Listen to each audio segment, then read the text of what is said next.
ॐ नमो भगवते वासुदेवाय। ॐ नमो भगवते वासुदेवाय। ॐ नमो भगवते वासुदेवाय। यः स्वानुभावम् अखिलं श्रुतिसारमेकम् आध्यात्मदीपम् अतितीर्षितां तमोऽन्धम् संसारिणां करुणयः पुराणगुह्यम् तं व्याससूनम् उपयामि गुरुं मुनीनां। नारायणं नमस्कृत्य नरं चैव नरोत्तमं देवीं सरस्वतीं व्यासं ततो जयमुदीरये। शमतां स्वकथा कृष्ण पुण्यश्रवणकीर्तिनः हृदयन्तस्तो हि अभद्राणि विधुनोति सुहृत्सताम्। नष्टप्रायेषु अभद्रेषु नित्यं भागवत सेवया भगवती उत्तम श्लोके भक्तिर्भवति नैष्टिकी। श्रवतः श्रद्धया नित्यं गृणतश्च स्वचेष्टितं कालेन नातिदीर्घेण भगवान् विशते हृदि।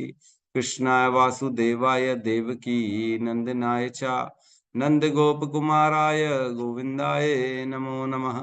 जय श्री कृष्ण चैतन्य प्रभु नित्यानंद श्री अद्वैत गदाधरा श्रीवासादि गौर भक्त वृंद। हरे कृष्णा कृष्णा कृष्णा हरे हरे, हरे राम राम राम हरे हरे। हरे कृष्णा कृष्णा कृष्णा हरे हरे, हरे राम राम राम हरे हरे। हरे कृष्णा कृष्णा कृष्णा हरे हरे, हरे राम राम राम हरे हरे। हरे कृष्णा। सभी भक्तों का स्वागत है प्रातःकालीन श्रीमद् भागवतम के सत्र में। आज हमारे रोहिणी नंदन प्रभु नहीं दिख रहे हैं, सब ठीक है? हैं। अदृश्य अवस्था में है अभी, ठीक है। हरे कृष्ण जी, धन्यवाद प्रणाम। प्रणाम प्रभु जी। यस यस, हरे कृष्ण। तो कल हमने श्लोक क्रमांक कौन सा लिया था अपन ने? 19 और 20 लिया था, राइट? 1920। जी प्रभु जी। जी प्रभु हाँ, जी। यस यस, ठीक है। तो 1920। तो यहाँ पे जो है ना, अभी सूत गोस्वामी जी कह रहे हैं कि भगवान की शरण कौन कौन ग्रहण करता है और भगवान की शरण क्यों ग्रहण करनी चाहिए। भगवान में अनंत गुण हैं, इसलिए सब महान से महान ऋषि लोग भी किसकी, भगवान महत्तम एकांत परायणस्य, भगवान की एकांत, भगवान की सिर्फ एक भगवान कृष्ण की शरण ग्रहण करते हैं। क्यों? क्योंकि उनमें अनेक अनेक गुण हैं। तो ये सृष्टि का नियम है, हर किसी को किसी न किसी की शरण ग्रहण करनी पड़ती है। कोई भी ये नहीं कह सकता कि मेरे ऊपर कोई नहीं है। हर व्यक्ति के ऊपर कोई ना कोई उसका एक बॉस बैठा हुआ, हर व्यक्ति के। तो हमको इस संसार के लोगों की शरण ग्रहण नहीं करनी है। भक्त लोग किसकी, कृष्ण की शरण ग्रहण करते हैं, क्योंकि कृष्ण में गुण है। कृष्ण बड़े कृपामय है, करुणामय है। कृष्ण सब पे दया करते हैं और कृष्ण सबसे शक्तिशाली। सोचो, ऐसा एक व्यक्ति है जो बहुत शक्तिशाली है लेकिन दयावान नहीं है, तो उसकी शरण ग्रहण करेंगे क्या? दया नहीं करता है तो नहीं करेंगे। और दया करता है लेकिन शक्तिशाली नहीं है, उसकी शरण ग्रहण करेंगे क्या? नहीं करेंगे। दया तो करता है, शक्तिशाली बचा ही नहीं पाएगा किसी से, हमारे को शक्ति नहीं है उसके पास। लेकिन कृष्ण एकमात्र ऐसे हैं जो सबसे ज्यादा शक्तिशाली भी हैं और सबसे ज्यादा दयावान भी है। इसलिए हम लोग कहाँ जाते हैं? कृष्ण की शरण में जाते हैं। कृष्ण हमारी रक्षा करते हैं और कृष्ण हम पे कृपा करते हैं, दोनों करते हैं। कृष्ण ही के ऐसे हैं जो हमको जन्म मृत्यु से बाहर कर सकते हैं। कृष्ण ही के ऐसे हैं जो हमें एक शाश्वत जीवन प्रदान कर सकते हैं। इसलिए हम कृष्ण को शरण में जाते हैं। तो यहाँ इसी श्रृंखला में जो है ना, मैंने बताया था 20, 21, 22 तीनों में ये बताएंगे कि कौन कौन जो है भगवान की शरण ग्रहण करते हैं और क्यों करते हैं, है ना। जब इतने महान महान लोग करते तो हमको करने में क्या दिक्कत है। तो 20 नंबर में श्लोक में बताते हैं कि अब यह निश्चित हो गया है कि वे भगवान अनंत हैं और उनके तुल्य कोई भी नहीं है। फलस्वरूप उनके विषय में कोई भी पर्याप्त रूप से नहीं कह सकता। बड़े बड़े देवता भी स्तुतियों के द्वारा जिस लक्ष्मी जी की कृपा प्राप्त नहीं कर पाते, वह देवी श्री भगवान की सेवा करती है।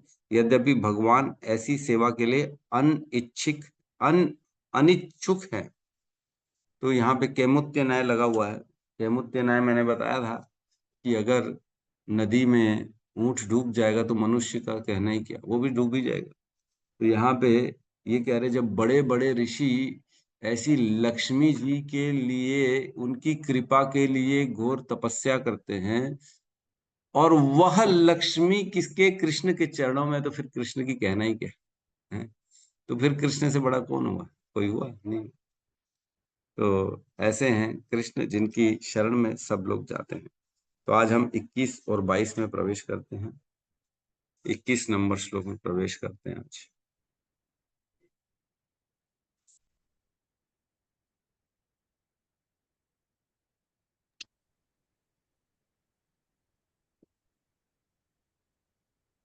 क्लियर है? जी प्रभु जी। श्लोक क्रमांक 21, अध्याय 18, स्कंद 1, ब्राह्मण बालक द्वारा महाराज परीक्षित को शाप। अथापि यत्पाद नखावरिष्ट अवरिष्ट अवसृष्टम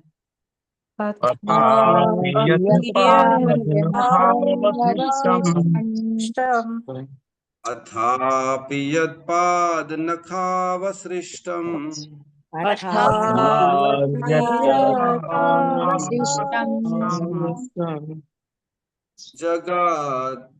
जगाद्विरिञ्चोपहृतार्हणाम्भ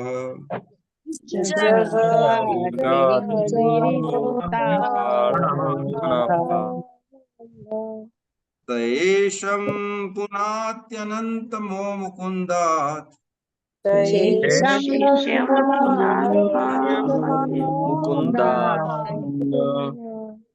को नाम लोके भगवत पदार्थ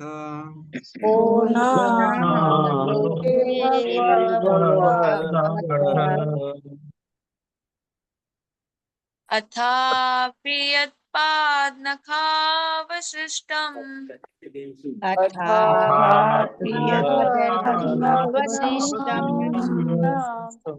जगद्विरिञ्च उपहेतर्हण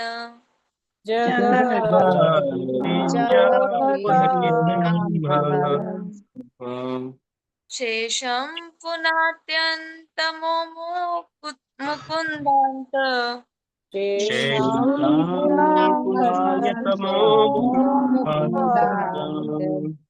को नाम लोके भगवत् पदार्थः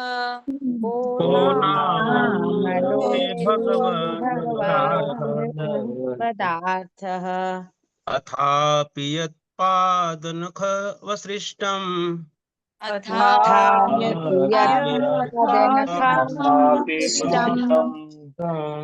जगत्विरिञ्च उपरहितर्हण अम्भः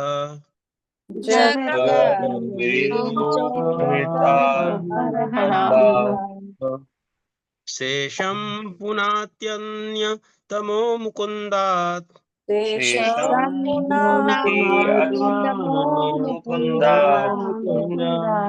को नाम लोके भगवत् पदार्थः को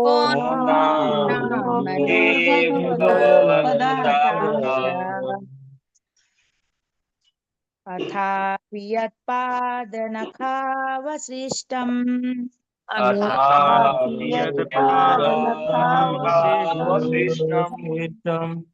जगद्विरिञ्चोपहृता अर्हणाम्भ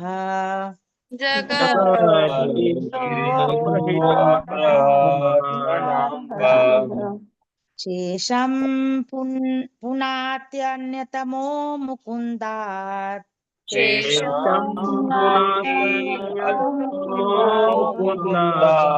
को नाम लोके भगवत् पदार्थः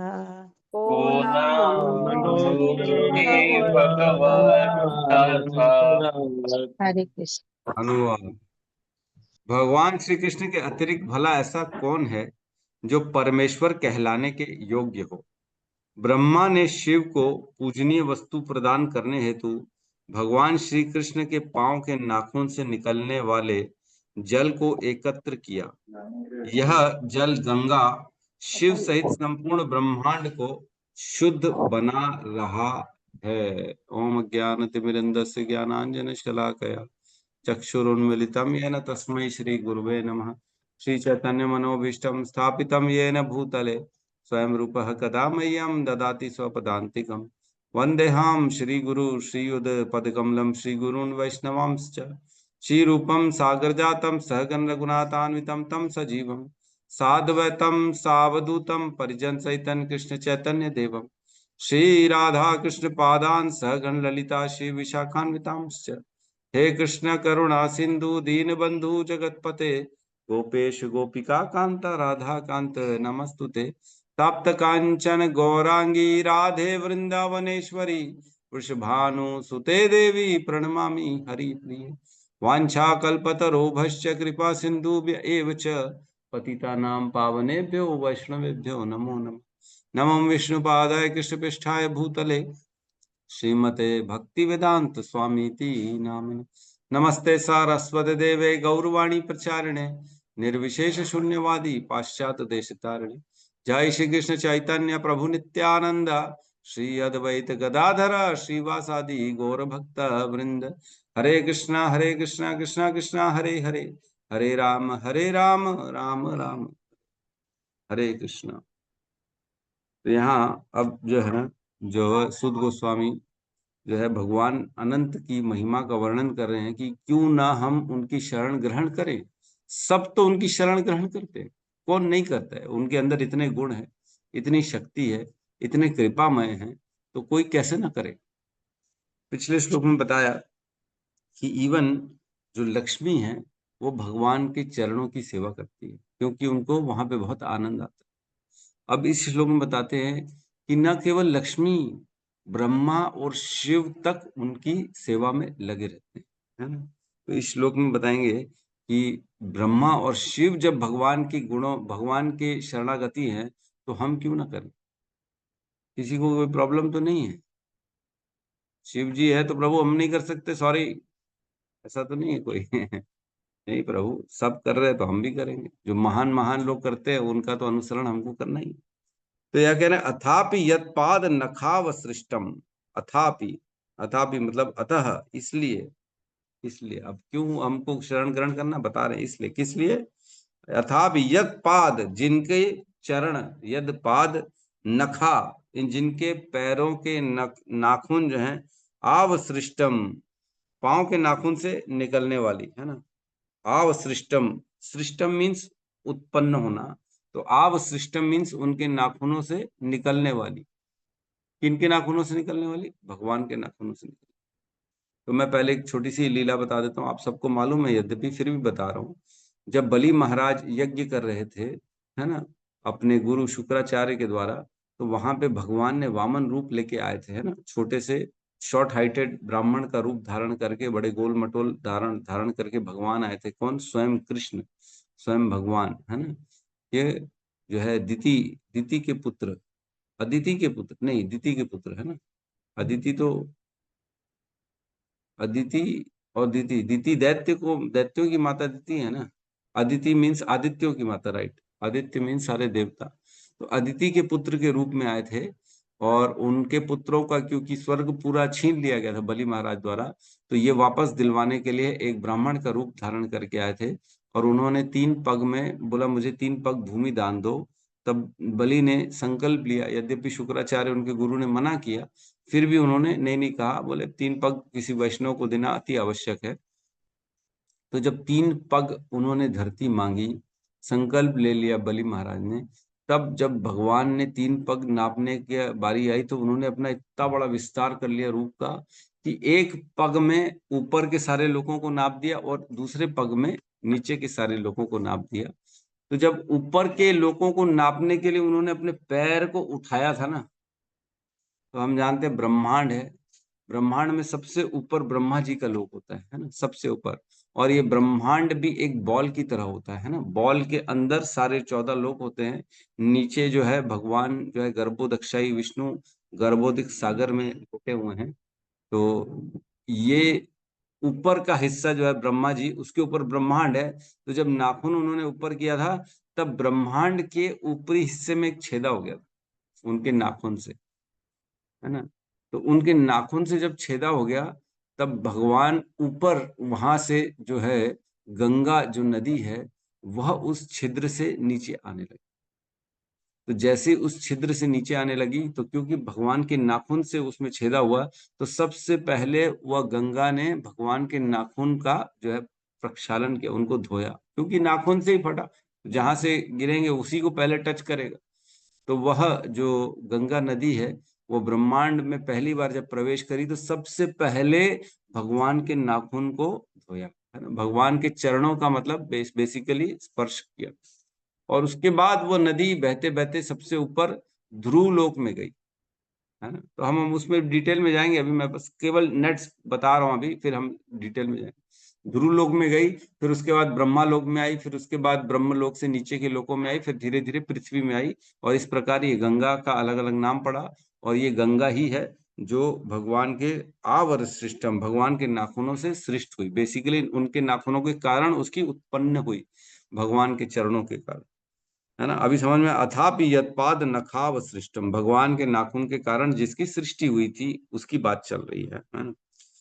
जगत जगत विरंचो अपहृत अर्हाम्ब, मीन्स जगत संपूर्ण ब्रह्मांड जो है, विरिंच, विरिंच ब्रह्मा जी को कहा जाता है ना। हमने पहले भी 2-3 श्लोकों में पढ़ा विरंच, विरंच ब्रह्मा जी।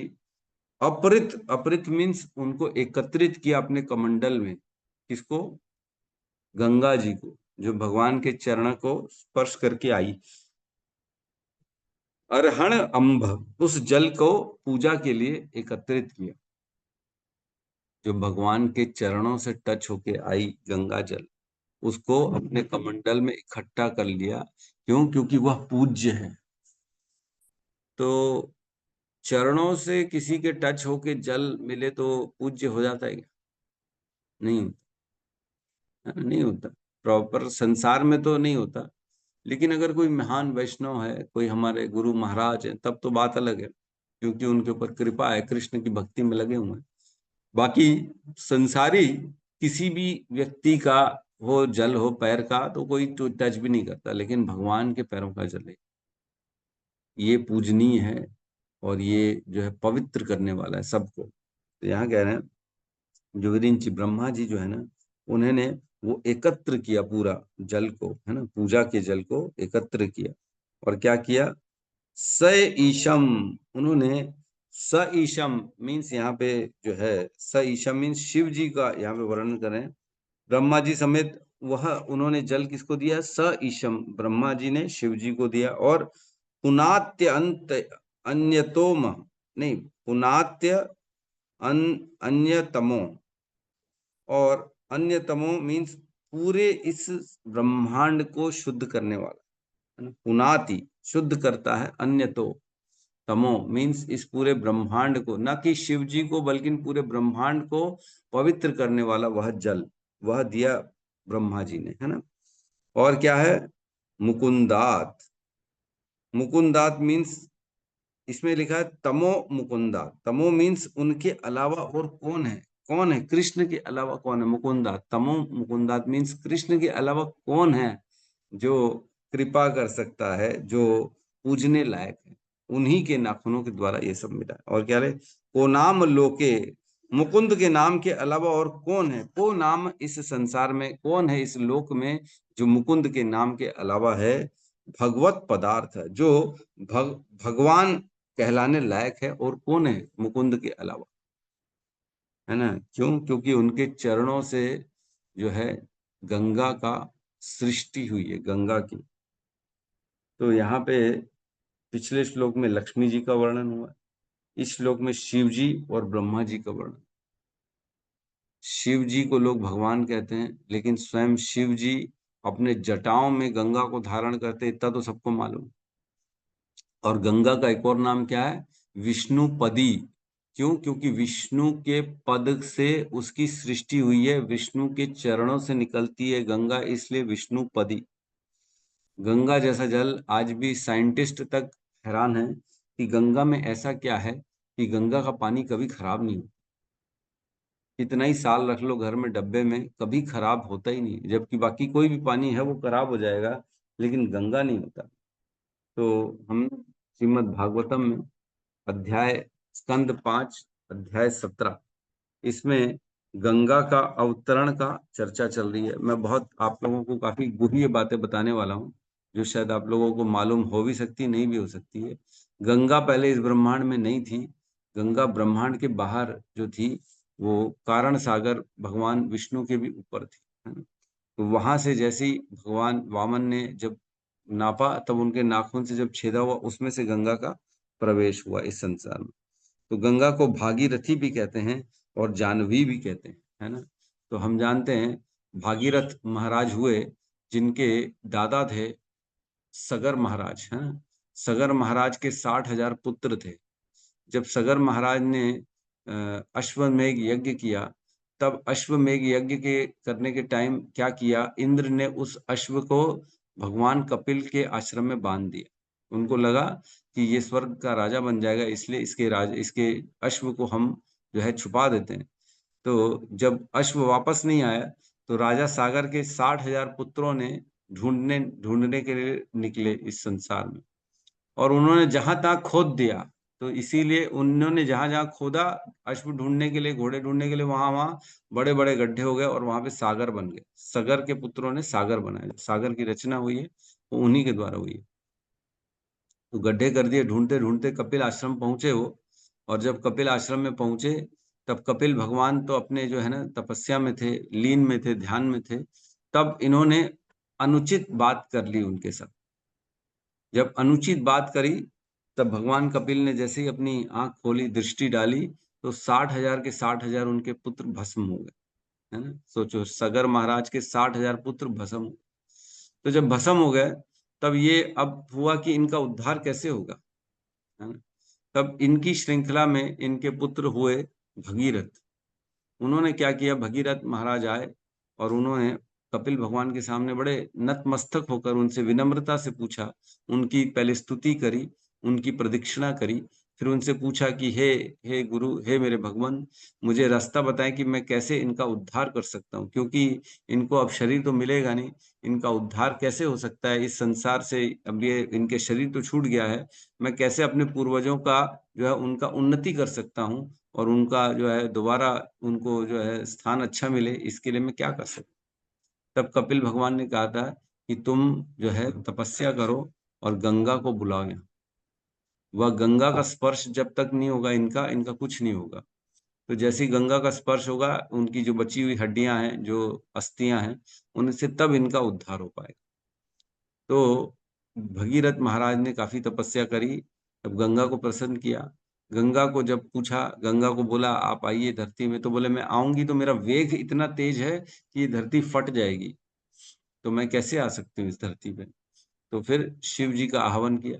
शिव जी ने उनको अपनी जटाओं में धारण किया, फिर जटा से धीरे धीरे वो इस संसार में आई, है ना, इस पृथ्वी में आई। संसार में तो आ चुकी है। तो अब मैं एक और कथा सुनाने जा रहा हूँ, जिसमें गंगा का अवतरण आपको समझ में आएगा, है ना। तो यहाँ पे कह रहे हैं कि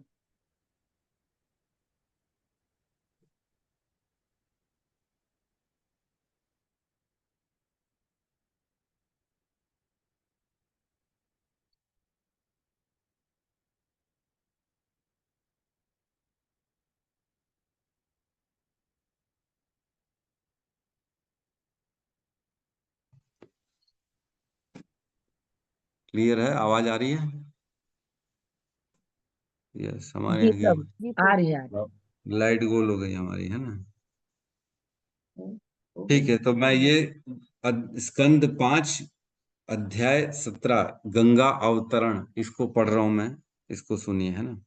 श्री भगवान उनके समक्ष त्रिविक्रम अथवा वामन के रूप में प्रकट हुए और उनसे दान रूप में 3 पग भूमि की याचना की। भगवान वामन ने 2 ही पग में तीनों लोकों को मापकर अपने बाएं पैर के अंगूठे से ब्रह्मांड के आवरण को भेद डाला। बाएं मीन्स लेफ्ट, है ना। तो याद रखिएगा, भगवान ने लेफ्ट पैर के अंगूठे से ब्रह्मांड में छेदा किया था, है ना। कितना क्लियर है, देखो ये भी बताया गया, बाएं पैर के अंगूठे से। आगे कह रहे हैं, इस छिद्र के कारण समुद्र के से जल की कुछ बूंदें बाहर निकलकर भगवान शंकर के सिर पर पड़ी, जहां पर वे 1000 युगों तक पड़ी रही। यही बूंदें पवित्र गंगा नदी है। यह पहले स्वर्ग लोक में बहती है, जो भगवान श्री विष्णु के चरण कमल में स्थित है। चरण कमल में स्थित है। गंगा नदी भागीरथी तथा जानवी आदि के कई नामों से विख्यात है। यह ध्रुव लोक तथा सप्त ऋषि लोक को पवित्र करने वाली है, क्योंकि ध्रुव तथा सप्त ऋषियों का एकमात्र अभिलाषा श्री भगवान के चरण कमल की सेवा करना है। ठीक है, तो मैं आपको इसका प्रवेश करता हूँ। पहला जो श्लोक है इसका 5.17.1, इसमें कहते हैं, श्री सुखदेव गोस्वामी ने कहा, हे राजन, सभी यज्ञों के भोक्ता भगवान श्री विष्णु महाराज बलि के यज्ञशाला में वामन के रूप में प्रकट हुए। तब उन्होंने अपने वाम पाद को ब्रह्मांड के छोर तक फैला दिया और अपने पैर के अंगूठों से उसके आवरण में एक छिद्र बना दिया। इस छिद्र से निकलने के कारण समुद्र के विशाल जल ने गंगा नदी के रूप में इस ब्रह्मांड में प्रवेश किया। भगवान श्री विष्णु के चरण कमलों को, जो केशर से लेपित थे, धोने से गंगा का जल अत्यंत मनोहर गुलाबी रंग का हो गया। तो गंगा का रंग थोड़ा सा हल्का गुलाबी टाइप का रंग है, हम देखते हैं ऑरेंज टाइप का कलर है गंगा। जो भी गए हैं, मैं तो काफी बार हरिद्वार जा चुका हूँ, वहां पे गंगा का थोड़ा सा कलर ना मैला टाइप का लगता है, मिट्टी टाइप का। तो वो मिट्टी टाइप का क्यों है? क्योंकि भगवान के पैरों में केसर का चंदन लगा था। केसर चंदन लगा था ना, क्या लगा था? केसर से लेपित थे, और उस केसर को धोने के कारण गंगा का कलर ऐसा हो गया, गुलाबी हो गया। गंगा के दिव्य जल को जल स्पर्श से क्षण भर में प्राणियों के मन के भौतिक विकार शुद्ध हो जाते हैं, फिर भी इसका जल सदैव शुद्ध रहता है। क्योंकि इस ब्रह्मांड में प्रविष्ट होने के पूर्व गंगा प्रत्यक्ष रूप से भगवान श्री विष्णु के चरण कमलों का स्पर्श करती है, इसलिए वह विष्णु पदी कहलाती है। तो वह जो है स्वयं भगवान के चरण पैरों का टच करती है, इसलिए उसको विष्णु पदी कहते हैं। ठीक है, और आगे चलकर उसके अन्य नाम पड़े, यथा जानवी तथा भागीरथी। 1000 युगों के उपरांत गंगा का जल ध्रुव लोक में उतरा। जैसे ब्रह्मांड से निकले तो सबसे पहले ऊपर टॉप में ध्रुव लोक, तो वहां से निकलने और ध्रुव लोक तक पहुंचने में कितना समय लग गया उनको? 1000 युगों के उपरांत। 1000 युग, 1000 युग लग, तो उसको इतना डिस्टेंस है, बताओ, है ना। जैसे हम देखते हैं ऊपर छत से जब बॉल नीचे फेंकते हैं तो तुरंत तो नीचे नहीं आती, 1-2 सेकंड लग जाता बॉल को नीचे जमीन में आने में, है ना। तो 1-2 सेकंड लगता है नीचे आने में। उसी प्रकार जब ब्रह्मांड के छिद्र से जब गंगा निकली, तब ध्रुव लोक में पहुंचने में उनको 1000 युग लग गए। और इसलिए सभी संत तथा विद्वान ध्रुव लोक को विष्णु पद अर्थात भगवान श्री विष्णु चरण कमलों में स्थित कहते हैं। सबसे पहले ध्रुव लोक में पहुंची गंगा। महाराज उत्तानपाद की ख्याति प्राप्त पुत्र ध्रुव महाराज परम ईश्वर के सर्वश्रेष्ठ भक्त है। क्योंकि ध्रुव लोक में कौन है? ध्रुव महाराज हैं।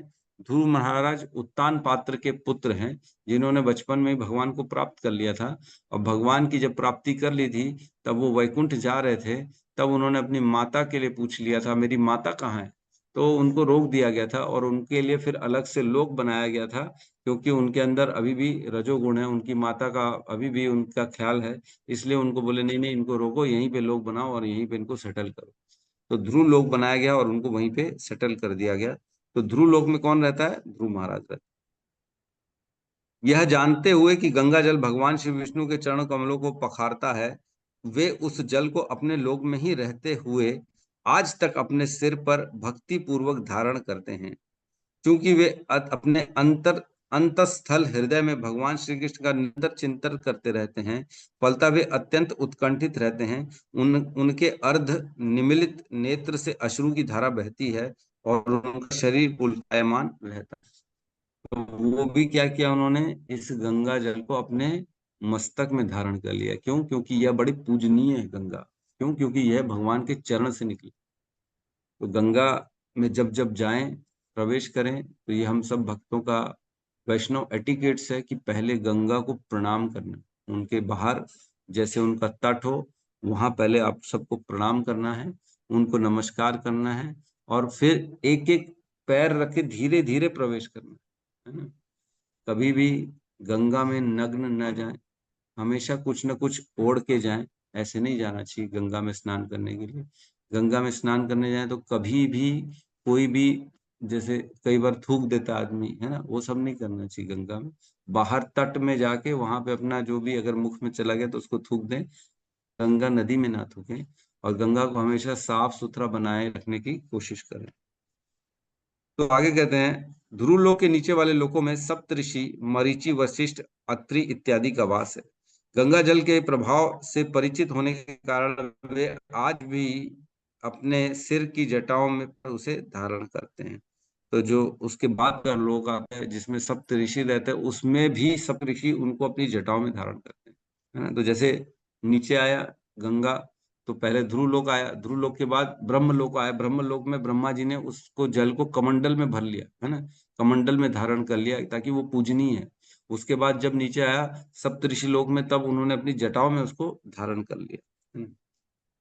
उसके बाद कहते हैं जटाओं में धारण कर लिया, फिर कहते हैं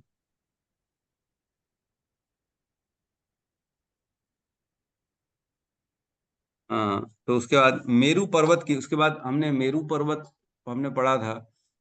अगर गौतम बुद्ध प्रभु वो अपना जो आप जम्बू द्वीप का आपने एक फोटो डाला था, किसने डाला था, वो अगर शेयर कर देंगे तो हम उसमें और अच्छे से इसकी व्याख्या कर देंगे, है ना। तो इसमें लिखा है, मेरू पर्वत की चोटी पर गंगा नदी 4 धाराओं में विभक्त हो जाती है और प्रत्येक धारा अलग अलग दिशा की ओर बढ़ती है। तो मेरू पर्वत जो है ऊपर से चौड़ा, नीचे से छोटा, जम्बू द्वीप के सेंटर में है। मैंने इसके ऊपर क्लास दी थी पूरी की पूरी। जो जो नहीं होंगे उनको तो कुछ समझ में नहीं आएगा, लेकिन जो जो थे उनको सबको समझ में आ जाएगा कि ये जम्बू द्वीप है। इसमें 9 वर्ष बने हुए हैं।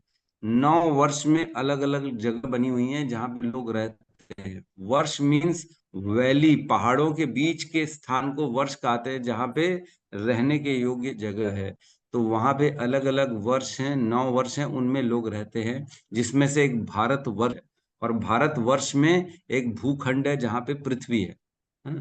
तो 9 वर्ष में ये जम्बू द्वीप डिवाइड हुआ है, और उनके सेंटर में एक मेरू पर्वत है जिसके ऊपर में स्वर्ग लोक है ना। वहां पे अमरावती है, वहां पे इंद्र रहते हैं ना। और ये पूरा मेरू पर्वत जो है ये स्वर्ण का बना हुआ है ना। हमने ये चर्चा करी थी। तो ऊपर जब मेरू पर्वत में गंगा आती है तो वो 4 हिस्सों में बराबर डिवाइड हो जाती है और फिर बहने लगती है 4 भाग में नीचे। तो चारों का नाम क्या है?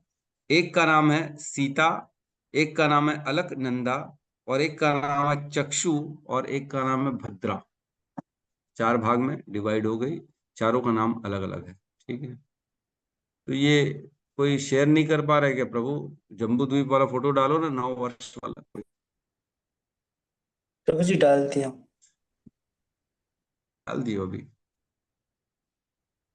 हाँ, तो हमारे गौतम बुद्ध प्रभु नहीं, ये आपने पूरे ब्रह्मांड का डाला प्रभु, खाली जम्बू द्वीप का डालो।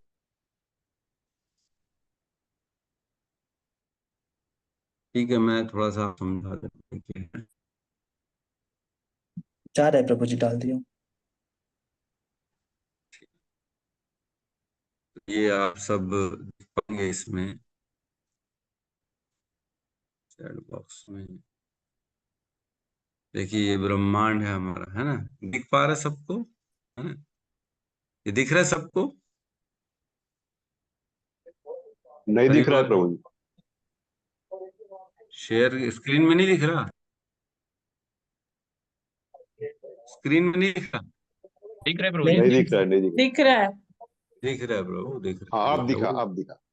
दिख रहा है, देखो दिख ये रहा है। ये पूरा ब्रह्मांड है हमारा, है ना, जिसमें अलग अलग लोक है। देखिए ऊपर तप लोक है, जहां पे ये देखिए ब्रह्म लोक दिख रहा है सबसे ऊपर मोस्ट, यहाँ ब्रह्म लोक है। फिर तप लोक है, जन लोक है, महल लोक है, और ये स्वर्ग लोक है। ये जो स्वर्ग लोक है ये मेरू के ऊपर बना हुआ है ना, ये माउंट मेरू दिख रहा है, ये माउंट मेरू उल्टा बना हुआ है। यद्यपि नीचे का हिस्सा इनका छोटा और ऊपर का चौड़ा होता है, तो इसमें उल्टा बना दिया है। स्वर्ग लोक है ये, उसके बाद मेरू पर्वत है, फिर उसके बाद ये जम्बू द्वीप है जहाँ पे हम रहते हैं। ये भूलोक है, इसको अर्थली प्लैनेट्स, इसमें जो है 7 जो है वो अलग अलग द्वीप बने हुए हैं, और 7 अलग अलग उनके जो है ना समुद्र से घिरा हुआ है ना। हमने इस पे चर्चा करी थी, तो आप इस पे जो है मेरा वीडियो देख सकते हैं। नीचे अतल, वितल, तला, सुतल, तलातल, रसातल, महातल, पाताल, इस प्रकार ये जो है ब्रह्मांड है। तो यहाँ जहाँ ब्रह्मा जी हैं, इसके ऊपर जो भाग है, यहाँ पे उनका अंगूठा गया था वामन जी का, और यहाँ से उन्होंने ब्रह्मांड में एक छेदा बन गया था, जिससे गंगा प्रवेश करी थी अंदर। ठीक है, तो ये रहा ब्रह्मा की बात, ब्रह्म लोक का। अब हम ये जम्बू द्वीप में आते हैं, जो भू लोक है ना जहाँ पे, ये जम्बू द्वीप, यहाँ मेरू दिख रहा है ना, जो ये मेरू है। मेरू कैसा बना हुआ है, देखो ऐसा बना हुआ है मेरू, नीचे नीचे छोटा और ऊपर चौड़ा। तो ये जो चौड़ा वाला हिस्सा है ना, ये वाला, ये दिख रहा है। तो यहाँ पे जो है स्वर्ग लोक है पूरा का पूरा, यहाँ पे अमरावती है, और यहाँ पे स्वर्ग लोक है। यहाँ पे सेंटर में गिरता है जब गंगा, तब 4 दिशाओं में अलग अलग बढ़ जाती है गंगा, है ना। तो इस प्रकार 4 दिशाओं में बहती है। तो ये सेंटर आ गया मेरू का, नीचे का जहाँ बहती है। तो ऊपर के देखो, ये 9 वर्ष हैं इस जम्बू द्वीप में, जहाँ पे अलग अलग रहने के स्थान है ना। उत्तर कुरु वर्ष, हिरण्यमय वर्ष, रम्यक वर्ष, इस प्रकार ये वर्ष हैं। ईलावृत वर्ष, ईलावृत वर्ष जो है ना, यहाँ पे केवल शिव जी रहते हैं, शिव जी और पार्वती रहती है यहाँ पे, है ना। तो यहाँ पे, यहाँ ये सब जितने लोग हैं यहाँ पे, हजारों हजारों सबकी उम्र होती है, हजार हजार साल, बड़े शक्तिशाली होते हैं और बहुत भोग करते हैं सब के सब इन सब वर्षों में। और ये जो है नीचे भारतवर्ष दिख रहा है, भारतवर्ष में हम रहते हैं, और भारतवर्ष में एक छोटा सा डॉट है, वो है पृथ्वी, और वहां पे हम रहते हैं, है ना। ये जम्बू द्वीप है, ठीक है। जम्बू द्वीप किससे घिरा हुआ है? लवण सागर से घिरा हुआ है। ये पूरा पूरा चारों तरफ इसमें क्या है? लवण सागर है। मैं आपको फिर से समझा देता हूँ, अब समझ में आएगा ना। ये देखिए पूरा जम्बू द्वीप है, बीच में सेंटर में मेरू पर्वत है, ऊपर स्वर्गलोक है, स्वर्गलोक में गंगा आई और 4 दिशाओं में बढ़ गई, है ना, जम्बू द्वीप में गिरी। तो जम्बू द्वीप में 9 वर्ष हैं, और ये कहाँ से? ओशन ऑफ सॉल्ट वाटर, मतलब ये लवण सागर से ये पूरा जम्बू द्वीप घिरा हुआ है। तो जो गंगा बहती है इन जम्बू द्वीप के माध्यम से, वो जाती कहाँ है? लवण सागर में मिलती है जाके। ठीक है, समझ में आ रहा है? जी। लवण इन्हीं, सागर मीन्स समुद्र ना, जो हमारे साथ हाँ, खारा समंदर, खाला, लवण सागर मीन्स खारा समंदर। समझ में आया? यहाँ तक किसी को कोई प्रॉब्लम नहीं है? जी प्रभु, थोड़ा सा IYF में पढ़े थे पहले, तो याद आ रहा है, आप बता रहे हो तो। हाँ, तो मेरा एक वीडियो है, मैं आज शेयर कर दूंगा, जिसमें हाँ हमने जी। जम्बू द्वीप का पूरा डिटेल में वर्णन किया हुआ है। वो मैं अभी शेयर कर दूंगा, उसको आप देखेंगे तो आपको और क्लैरिटी आ जाएगी कि जम्बू द्वीप में, उसमें हर वर्ष के बारे में और डिटेल में बताया हुआ है।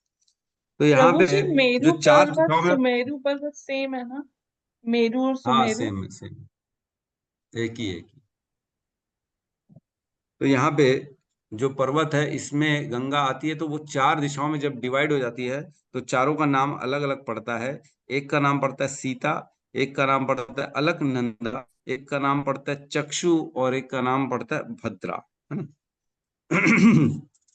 फिर बताते हैं श्लोक क्रमांक 6 में, जो है गंगा नदी जो 6 में है ना, वो सीता के बारे में बताते हैं। गंगा नदी की सीता नामक धारा मेरू पर्वत की चोटी पर स्थित ब्रह्मपुरी से होकर बहती हुई पाश्चात्यवर्ती केसरांचल पर्वतों की श्रृंखलाओं पर पहुंचती है, जो मेरू पर्वत जितने ही ऊंचे हैं। ये पर्वत मेरू पर्वत के चारों ओर तंतु गंछ जैसे हैं।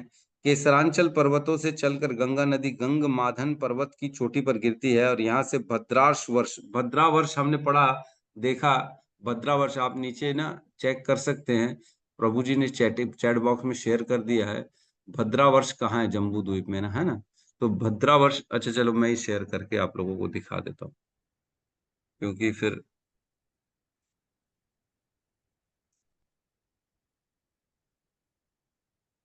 ठीक है, दिख रहा है चैट? हाँ, ये क्या चला गया मेरा?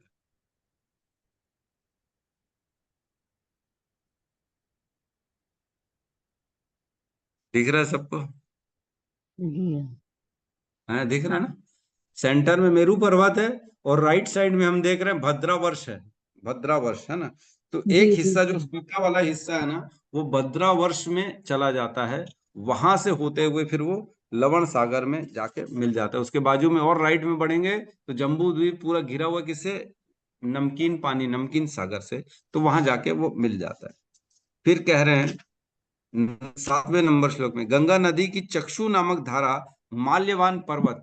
तो माल्यवान पर्वत जो है ना, ये जो रेड, जो बड़े बड़े जो लाइंस है ना, वो माल्यवान पर्वत, ये देख रहे हो जो माल्यवान लिखा है ना, ये माल्यवान है ना। माल्यवान मीन्स ये जो ब्लैक लाइंस है ना, जो डिवाइड कर रही है अलग अलग वर्षों को, इनको माल्यवान पर्वत कहा जाता है।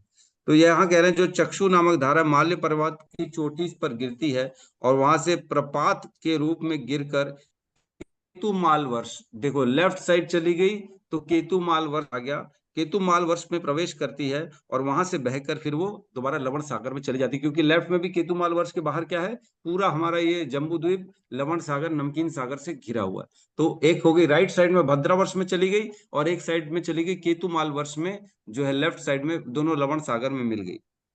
और क्या बता रहे हैं दोनों का नाम, जो राइट में गई भद्रावर्ष वाली उसका नाम है सीता, और जो लेफ्ट में गई उसका नाम है चक्षु। अब बता रहे हैं आगे, गंगा की भद्रा नामक धारा मेरू पर्वत की उत्तरी दिशा से होकर बहती हुई, इसका जल क्रमशः कुमुद, नील, श्वेत तथा श्रृंगवान पर्वतों की चोटी पर गिरता है, फिर वह कुरु प्रदेश में बहती है। कुरु है ना, तो कुरु वर्ष, कुरु वर्ष कौन सा है यार यहाँ पे,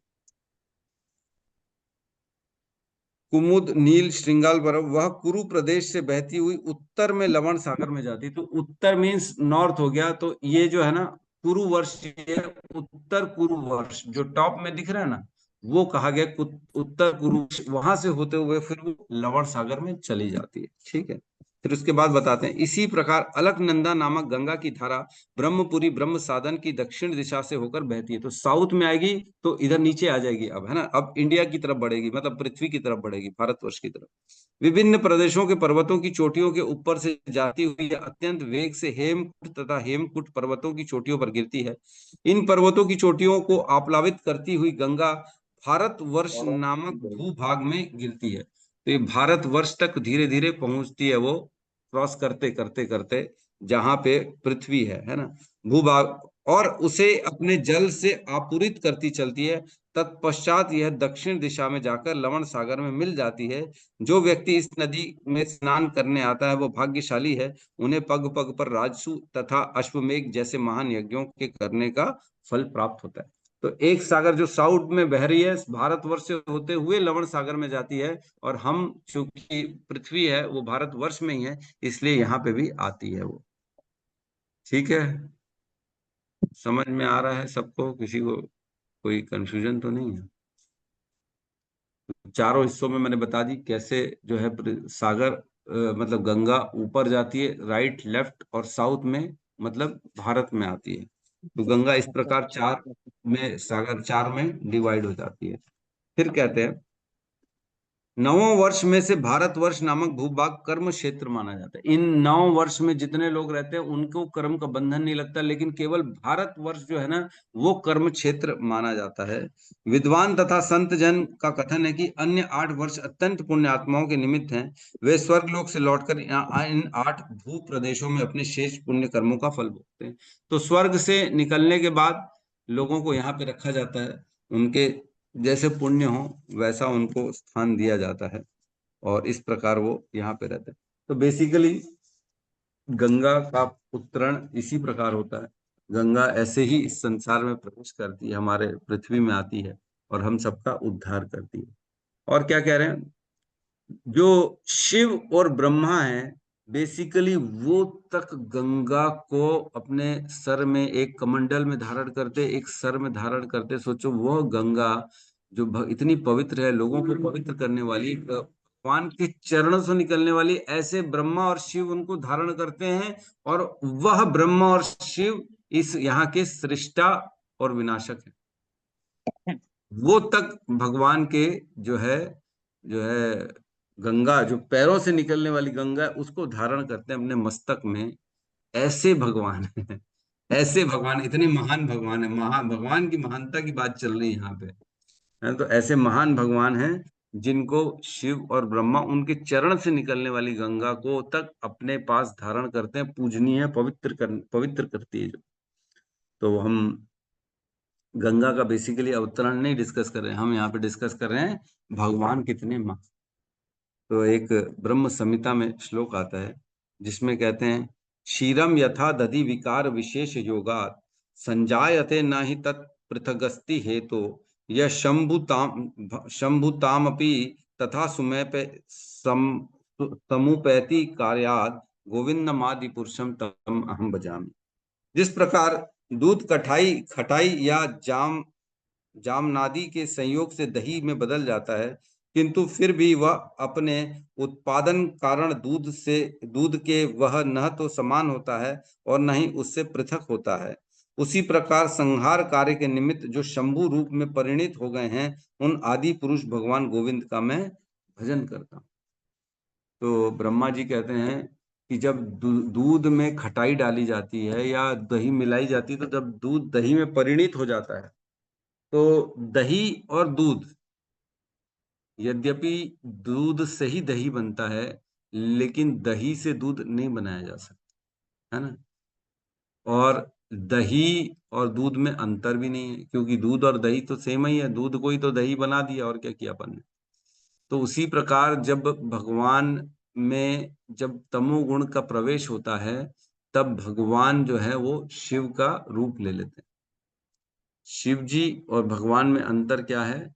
शिव जी भगवान हैं भी और नहीं भी हैं, लेकिन भगवान शिव जी नहीं है, फर्क है दोनों में।